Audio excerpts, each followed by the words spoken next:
Hello everyone welcome back to my channel. तो आज के वीडियो फेशियल আমরা স্টেপ বাই স্টেপ কিভাবে করব। তো তোমরা দেখতেই পাচ্ছ আমি স্টেপ বাই স্টেপ আগে লিখে নিয়েছি যে স্টেপ বাই স্টেপ কিভাবে করবে। তো ফার্স্টে আছে ফেস ক্লিনজিং। তো ফেস ক্লিনজিংটা আমরা দুবার করব যাতে ডিপ ক্লিনজিং হয়, কেন না বাইরে থেকে যখন ক্লায়েন্ট আসে তো আমাদের ডিপ ক্লিনজিং এর দরকার হয়। তো সেই ক্ষেত্রে আমরা দুবার ক্লিনজিং করব। একবার কি দিয়ে করব, একবার করব ফেস ওয়াশ দিয়ে আর সেকেন্ড বার করব ক্লিনজিং মিল্ক দিয়ে।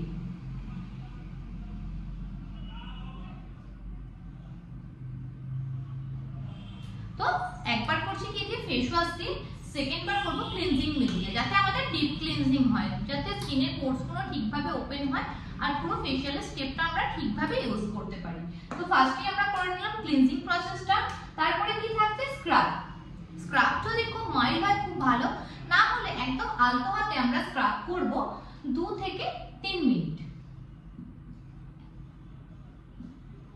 একদম মাইল্ড স্ক্রাব, হাতে একটু বেশি জল নিয়ে বা টোনার নিয়ে তো স্ক্রাব করব একদম মাইল্ড ভাবে, খুব আলতো হাতে স্ক্রাব করব, কারণ যাতে স্কিন খুব ছিলে যায় স্ক্রাব করলে। তো সেই ক্ষেত্রে আমরা স্ক্রাব একদম হালকা হাতে আলতো ভাবে কাজ করব। স্ক্রাব করব 2-3 থেকে 3 মিনিট। দেন আমরা একদম টিস্যু দিয়ে, ওয়েট টিস্যু দিয়ে পুরো ক্লিন করে নেব। তারপরে করব কি মাসাজ জেল। মাসাজ জেলটা লাগানোর পরে আমরা 2 মিনিট ওয়েট করব। ফার্স্টে আমরা 2 থেকে 3 মিনিট মাসাজ জেলটা লাগিয়ে ওয়েট করব। তারপরে আমরা মাসাজ করব। মাসাজটা করব 5 মিনিট মতো মাসাজ করব।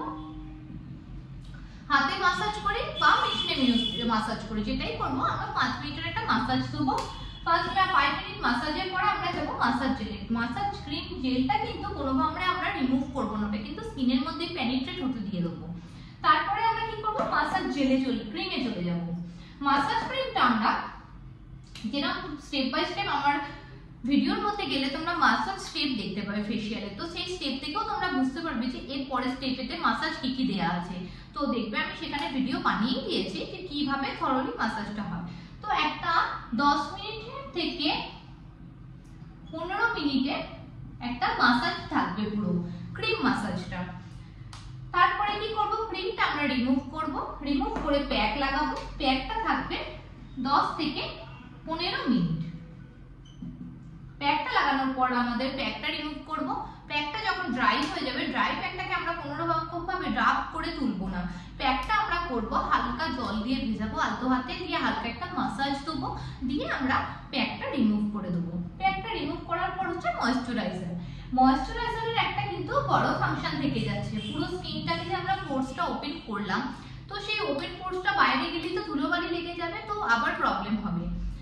তো তাতে কি হবে, পোরসটা যাতে ভালোভাবে ক্লোজ হয়ে যায় সেই জন্য ময়েশ্চারাইজারের ফাংশন হচ্ছে ডে টাইম যখন থাকছে আমরা ময়েশ্চারাইজার প্লাস সানস্ক্রিন অ্যাপ্লাই করে দেবো, আর নাইট টাইমে হলে ময়েশ্চারাইজার আর সিরাম অ্যাপ্লাই করব। বুঝা গেল? তো ডে টাইমে কি করব, আমরা ময়েশ্চারাইজারের সঙ্গে সিরাম অ্যাড করব, আর নাইট টাইমে আমরা ময়েশ্চারাইজার আর সিরাম যে কোনো একটা ইউজ করব। ক্লায়েন্টকে বলবো 24 ঘন্টা কোনো রকম ভাবে ফেস ওয়াশ করবে না। Day cream, night cream, sunscreen ছাড়া না সব কিছু মাখতে পারবে।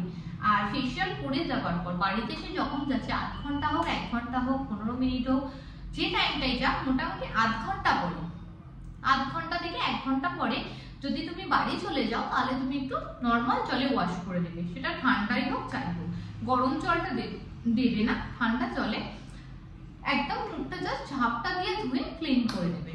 এটা হচ্ছে ক্লায়েন্টের আফটার কেয়ার। আর ফেস ওয়াশটা থাকবে 24 ঘন্টা পর। বোঝা গেল? তো ফার্স্টে করব face cleansing, then scrub, massage gel, massage cream, pack, moisturiser. তো এইভাবে তোমরা কিন্তু পুরো ফেশিয়ালটা করে দেখতে পারো। এইভাবে করলে তোমাদের ফেশিয়ালের রেজাল্ট আমি বলবো 100% আসবে। আর ভিডিওটা কেমন লাগলো অবশ্যই আমাকে কমেন্ট করে জানিও, কেননা তোমাদের অনেকের রিকোয়েস্টে আমি ভিডিওটা বানাই আর অনেকটা টাইম অ্যাডজাস্ট করে বানাতে হয়। তো ভিডিওটা ভালো লাগলে অবশ্যই লাইক কমেন্টটা করে রেখো আর সাবস্ক্রাইব করে রাখতে ভুলো না। তাহলে কি হবে, আমি এইরকম ধরনের যে ভিডিওগুলো তোমাদের জন্য পোস্ট করি তো সেইগুলোর জন্য তোমাদের খুব তাড়াতাড়ি নোটিফিকেশন চলে যাবে আর ভিডিওটা ভালো লাগবে। ঠিক আছে? তো আমার চ্যানেলে তোমরা salon related and makeup related সবকিছু ভিডিও পাবে।